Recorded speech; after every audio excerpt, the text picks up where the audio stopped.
Alors bonjour à tous, on se retrouve pour la seconde vidéo sur le montage, la préparation, les tests du nouveau NXT XR. Donc je l'ai reçu ce matin et donc j'ai attaqué, j'avais plein de choses à faire parce que samedi, là, donc après-demain, j'ai la journée RC Mag au domaine Bois de Rose.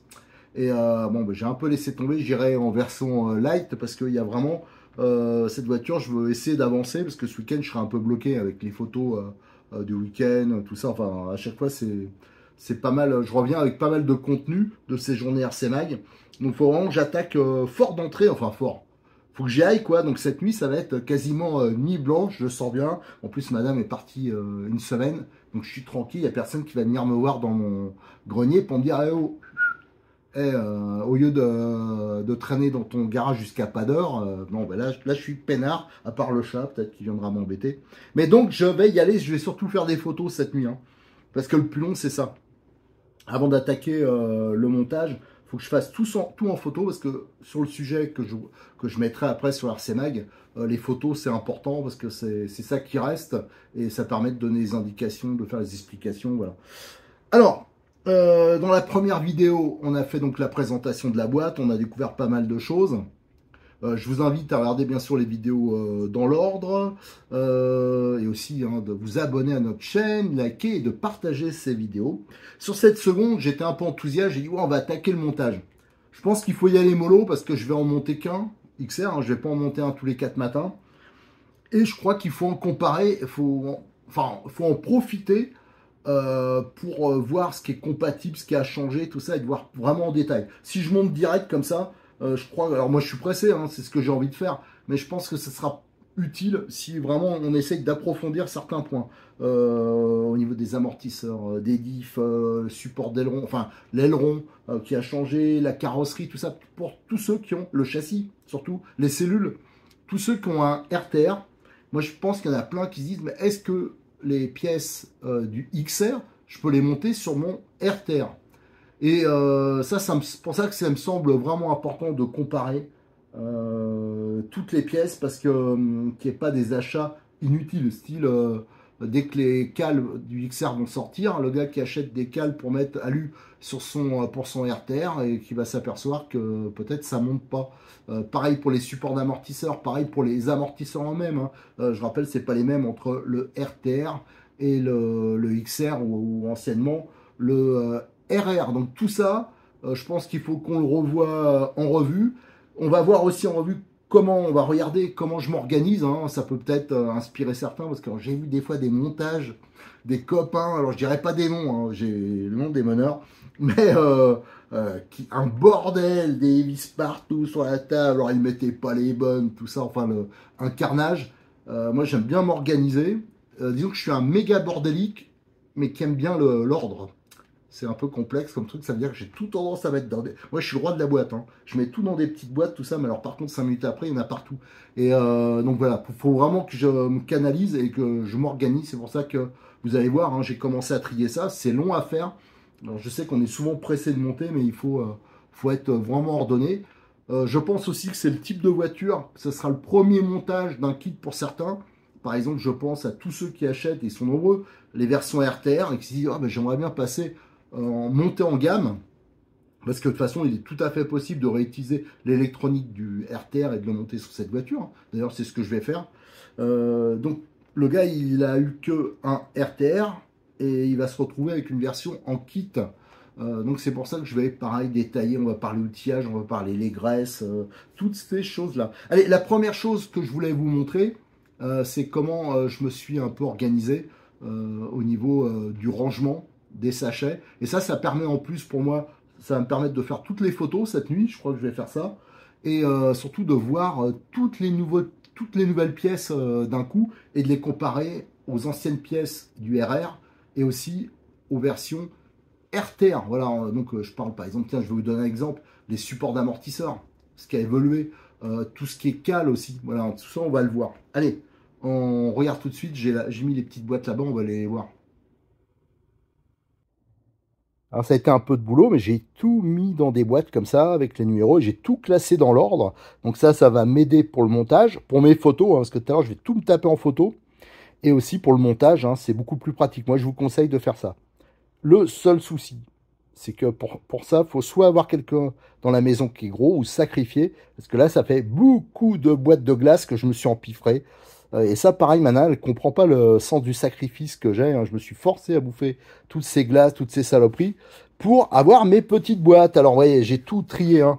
Alors, par exemple, là, j'ai réuni... donc ça, c'est le sachet B, B1, B2, B3. J'ai tout réuni. C'est le différentiel avant. Voilà, donc il n'y a rien de spécial là, je pense qu'il n'y a rien qui a changé par rapport au RR. Ici, on a demi-cellule et cardan central, voilà, avant. Donc là, c'est l'homocinétique, c'est le même que sur la version RR. Par contre, là, c'est nouveau, c'est les cellules de RTR. On verra ça après. Et bien sûr, les coupes coniques là qui sont hyper balèzes, hein, hélicoïdaux. Alors ça change. Alors ça, c'est le même pignon sur le RTR. C'est le même ensemble que sur le RR, mais par contre on verra la couronne qui est ici. Ça c'est la même que la version RR, hein. Sur le RTR c'est une couronne droite. Ici ce qui va changer par rapport au RTR, c'est bien sûr les cardans. Ça on va regarder, c'est les nouvelles équerres de direction, et on a les moyeux qui étaient apparus il y a quelque temps. Je pense que c'est tout. Alors ça c'est sensiblement commun au RR, hein, sauf les équerres. Et les moyeux, là au niveau de la triangulation, c'est la même depuis longtemps. Là, on a les cales de suspension avant. Donc là, on a l'autre partie de la cellule, hein, donc je rappelle, façon RTR. Et là, on a les cales qui sont vraiment très belles. Hein. Voilà, ça c'est avec les nouveaux inserts, hein, qui offriront beaucoup plus de réglages. Au niveau de la barre anti-roulis, on peut voir qu'il y a des petites rondelles là pour faire joli orange. Ou alors c'est des intercalaires. Non, ah non, c'est des entretoises. Tiens, il faudra regarder exactement sur la notice. Ça, je ne me rappelais pas de ça. Là, on a le support avant. Alors ça, on va pouvoir le comparer au support RTR et celui du RR. Là, on a tout ce qui est amortisseur. Ça, on verra bien plus tard. Allez, qu'est-ce qu'on continue? Alors, donc là, les biellettes, hein, je vous avais dit que ça, c'est bien. C'est les biellettes, les barres, la ancienne version. Donc là, c'est en 4 mm. C'est pareil que le RR. Et sur les RTR, c'est du 3 mm. Là, on a le nouveau pare-choc. D'ailleurs, il ne livre pas. Normalement, il y a une petite languette, une petite entretoise. Là, pour les châssis de 3, bon, enfin là, c'est un châssis de 4. Je rappelle, hein, pour les châssis de 3, si vous achetez un châssis option 4, il faut retirer la petite languette, là, la petite entretoise. Là, c'est différentiel arrière. Alors, les noix sur ces versions-là sont traitées. Hein, et je rappelle, c'est pas les mêmes à l'avant, à l'arrière, hein, sur les versions haut de gamme. Ça, cardan central arrière, là, c'est homocinétique, comme le RR. Mais par contre, les RTR, c'est bien sûr des simples cardans goupillés. Ça, c'est pas... Ouais, c'est sympa, quoi. Mais moi, les goupillés, ça m'allait très bien. Là, on a toute la triangulation arrière et les cales. Là aussi, qui sont vraiment très belles. Ça, c'est de très belles pièces. On a les porte-fusées arrière avec les cardans homocinétiques. Là, ça change pas par rapport au RR. Par contre, ça change à ce niveau-là, au niveau des cardans, que c'est des goupillés des deux côtés sur les RTR. Ça, c'est idem au RR. Par contre, les moyeux, là, ils sont nouveaux. Le renfort arrière. Alors, le renfort arrière sur le RTR, c'est identique. Sur le RR, moi, il y avait les deux. Celui-là et un métallique. Ça, je vous montrerai plus tard. Apparemment, il n'y est plus. Par contre, il y a les axes de pivot là pour les porte-fusées arrière avec Nistop là qui était apparu sur le RR 21, je crois pas dire de bêtises, et qui sont sur les RTR, c'est clipsé, donc on peut remplacer par ça si vous voulez. Je vous l'ai montré d'ailleurs sur une vidéo pour la préparation du V2 dernièrement. Là, les barres anti-roulis, je pense qu'il n'y a rien de spécial, ça doit être la même chose. Là, on avait bien sûr les fameux inserts. Tiens, on aperçoit... Tiens, je vous la montre parce que je crois que je voulais pas... Cyril, il m'en a amené une parce qu'il n'en a pas beaucoup. C'est les nouvelles planches d'autocollants de Modélisme 34. Pareil, qui sont faits par... alors, ben, je ne me rappelle plus du nom. C'est GV Paracing, en fin de compte. Hein, la branche t-shirt, mug et compagnie. et qui font vraiment un super boulot. Donc si vous en voulez, alors il vous enverra pas une planche entière, hein, c'est pas possible parce qu'il en a pas des masses, mais il vous coupera, si vous, quand vous faites des commandes chez lui, dites-lui tiens j'aimerais bien avoir quelques autocollants Modis 34 et il vous en enverra un peu plus tard, je pense qu'il en aura en plus grande quantité. Voilà. Alors qu'est-ce qu'on a ici? On a donc le support aileron arrière avec le retour des entretoises alu. Alors ça, le jour où elles vont être dispo, je peux dire que ça va avoir du succès, ça. Le support amortisseur arrière, là aussi on fera le comparatif. Oh, il y a beaucoup de trous là. Alors je me demande s'ils vont pas sortir. Il n'y aura pas une évolution à un moment avec un support arrière monobloc. Je sais pas, il faudra comparer parce que là je vois il y a beaucoup de trous là, on dirait comme s'il y avait quelque chose de prévu déjà. Là les nouvelles barres arrière traitées. Alors ça me rappelle le traitement qu'il y avait Udi, ouais, qu'il y avait notamment sur les premiers serpents, parce que la marque Udi, à la base, il faisait les pièces métalliques pour la marque Serpent, et c'est pour ça qu'il y avait cette anodisation, et là, c'est vrai que ça rappelle ça. Moi j'aime bien, hein, ça fait sympa. Donc voilà, les nouvelles biellettes arrière, donc ça je pense ça pourra s'adapter sur les RTR pour ceux qui souhaitent. Là on a le différentiel central hein, avec la couronne, là ça change pas, avec les noix traitées. Ici, qu'est-ce qu'on a? Les glissières moteurs. Alors ça, c'est spécifique à la version, c'était sur les RR 21. Donc là, ça reste. Hein, mais celle des RTR est très bien. Alors je me demande, ça, j'ai pas vérifié. Est-ce que les supports... Ah, tiens, bah, il fait tellement chaud que le flash, il s'est éteint. Mais il faudra que ça, je vérifie si ça monte. C'est pas sûr sur un châssis de RTR. Mais je vous dis tout de suite, il n'y a aucun intérêt. Le support du RTR est très bien. Là, on a le palonnier alu, comme sur les RR avant. Alors, les RTR sont en plastique. Moi, je vous avoue que je ne le montrerai pas parce qu'il y a quand même l'insert, l'adaptateur en plastique. Et moi, je préfère monter un palonnier tout alu. Là, on a le système de direction. Alors là, il faudra comparer notamment cette barre-là.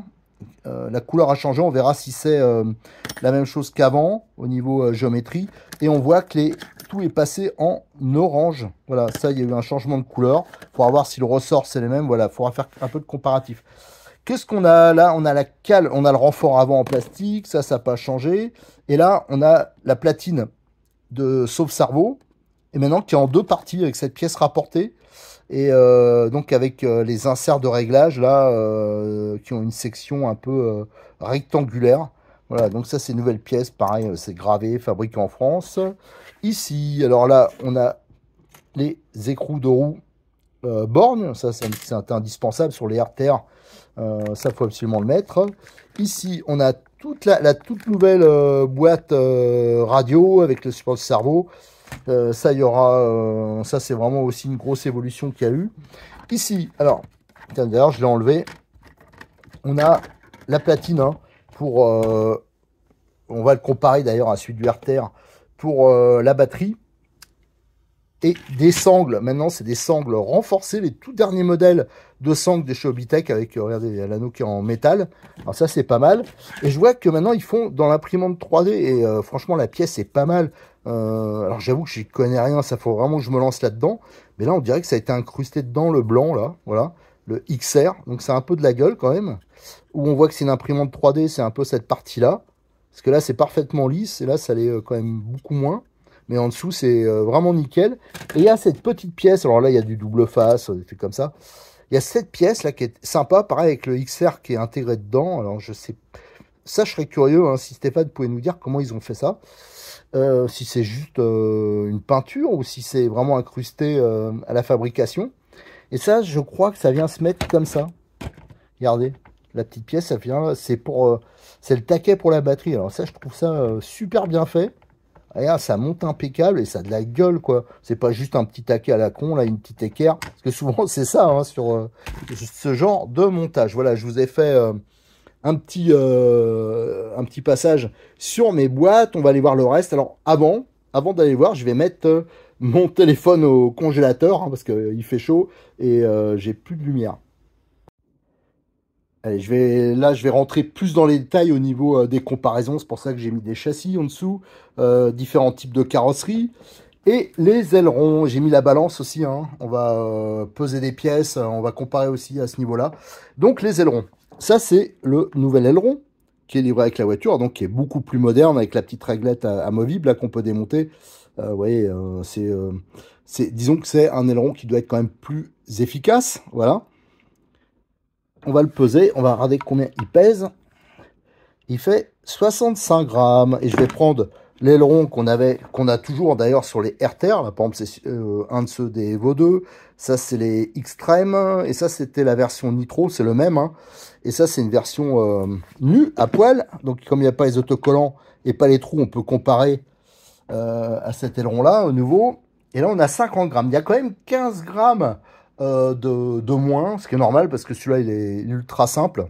Voilà, donc ça me semble aussi intéressant et d'en tenir compte. Alors, je vous avoue que celui-là, pour l'instant, je ne me montrerai pas parce que j'ai plusieurs ailerons. Ça, c'est des ailerons que j'ai demandé à Cyril hein, pour comparer, mais j'ai déjà des ailerons NXT. J'en ai un ou deux qui sont percés et tout neufs parce que, à vrai dire, j'ai jamais niqué d'aileron. J'ai toujours les ailerons d'origine, donc je réutiliserai un aileron. Voilà, c'est pour des histoires d'économie. Hein, c'est un peu con de repercer un aileron alors qu'on a déjà du matos à ce niveau-là. Alors la balance, on y reviendra pour les châssis. Là, je voulais voir pour les carrosseries. Alors ça, c'est donc la carrosserie qui a découpé. Alors là, c'est un petit regret. Hein, si Monsieur Bitek il écoute, je me rappelais pas qu'il y avait pas les caches pour les vitres. Alors, est-ce que c'est une erreur ou est-ce que voilà, ou c'est un manque? Mais ça sera bon, c'est pas un gros boulot de le faire hein, le cache, mais c'est quand même embêtant. Hein, toutes les marques maintenant ils livrent ça. Donc autrement la carrosserie est vraiment solide. Hein, regardez celle-là, elle a plusieurs années, elle est encore nickel. Alors c'est vrai que moi j'ai monté sur plots caoutchouc, des plots Optima. Donc c'est pour ça qu'il y a le caoutchouc là, donc c'est peut-être ça en partie qu'il a préservé. On voit juste là, c'est râpé parce qu'il y a eu quelques gamelles, voilà. Mais ça c'était pour comparer, j'ai pris la carrosserie d'un RTR, voilà. Donc alors sur le RTR, la forme c'est la même que ce soit un Nitro ou un brushless. Et je pense qu'elle avait été plus conçue un peu pour le Nitro. Et la différence avec la carrosserie RR, hein, ça monte en lieu et place, il n'y a pas de problème. Donc on voit, elles sont quand même relativement similaires. Là, il y a la petite nervure, là, voilà. Et, là, elle est peut-être un peu plus haute au niveau de les batteries, la batterie qui est en dessous, là, de mettre un peu de donner un peu de place. Hein.